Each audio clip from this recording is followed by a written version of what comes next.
Assalamualaikum warahmatullahi wabarakatuh. Nama saya Magenda dari kelas 10 IPA 1 dan hari ini saya akan menjelaskan tentang bab 5 geografi, yaitu litosfer.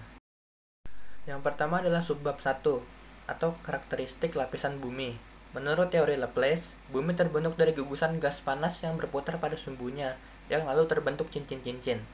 Terdapat 4 lapisan bumi. Yang pertama adalah crust atau kerak bumi yang merupakan lapisan terluar.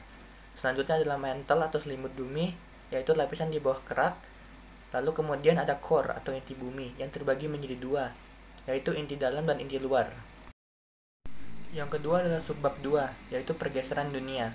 Menurut Alfred Wegener, pada zaman dulu semua benua yang ada sekarang merupakan satu benua, yaitu Pangea. Teori ini lebih dikenal dengan pergeseran benua. Di bumi ini terdapat 6 lempeng utama, yaitu lempeng Afrika, lempeng Amerika, lempeng Eurasia, lempeng Antartika, lempeng Pasifik, dan lempeng Indo-Australia. Selain itu, ada juga 3 tipe batas lempeng, yaitu pergerakan lempeng konvergen, pergerakan lempeng divergen, dan pergerakan lempeng transform. Selanjutnya adalah subbab 3 atau tenaga endogen. Tenaga endogen merupakan tenaga yang berasal dari dalam bumi. Tenaga ini bersumber dari magma yang bersifat membangun atau konstruktif. Terdapat 3 macam tenaga endogen, yaitu yang pertama tektonisme. Tektonisme adalah proses yang terjadi akibat pergerakan, pengangkatan, lipatan, dan patahan pada struktur tanah di suatu daerah yang disebabkan oleh arus konveksi.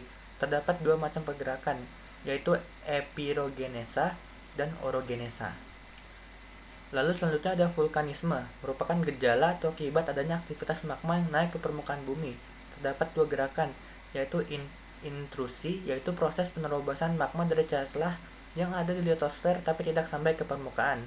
Lalu ada entruksi, yaitu proses keluarnya magma dari dalam litosfer ke permukaan bumi.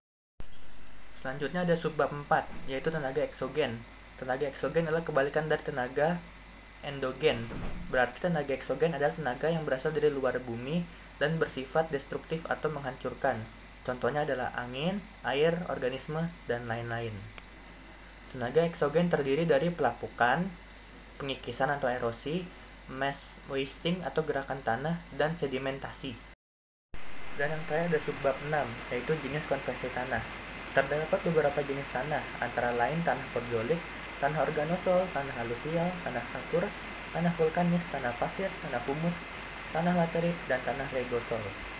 Manfaat tanah antara lain adalah sebagai tempat tumbuh dan berkembangnya perakaran, penyedia kebutuhan primer dan sekunder, dan sebagai habitat biota tanah. Kemudian ada subbab 5, jenis batuan litosfer. Menurut teori Gondwana-Laurasia, dulu hanya terdapat 2 benua, yaitu Gondwana dan Laurasia, sebelum terpecah dan membentuk benua-benua saat ini. Kemudian ada siklus batuan. Siklus batuan dimulai dari magma, kemudian batuan beku, kemudian batuan sedimen, kemudian batuan metamorf, lalu kembali lagi ke batuan magma. Batu-batuan ini adalah batuan pembentuk bumi. Batuan beku memiliki 3 macam, yaitu batuan beku dalam, batuan beku korok, dan batuan beku luar. Batuan sedimen bisa dibedakan menjadi 3 berdasarkan tempat pengendapan, cara pengendapan, dan tenaga pengendapan. Lalu batuan metamorf juga terbagi menjadi 3, yaitu metamorf kontrak, metamorf dinamo, dan metamorf pneumatolik. Lalu selanjutnya ada tipe-tipe lahan, antara lain lahan potensial, yaitu lahan yang secara keseluruhan menguntungkan tapi belum dimanfaatkan secara optimal, dan lahan krisis, yaitu lahan yang sudah tidak menguntungkan. Hal ini disebabkan oleh proses alam seperti banjir atau longsor dan perilaku manusia seperti penebangan hutan. Ciri-ciri lahan krisis adalah penduduk vegetasinya kurang dari 25%, tingkat kemiringannya lebih dari 15%, dan terjadinya gejala erosi lembah dan erosi parit. Dampak lahan krisis antara lain tanah tidak subur, pendapatan petani menurun karena tidak ada lahan, terjadinya bencana alam, terganggunya ekosistem makhluk hidup, dan kemampuan menyerap air menjadi turun.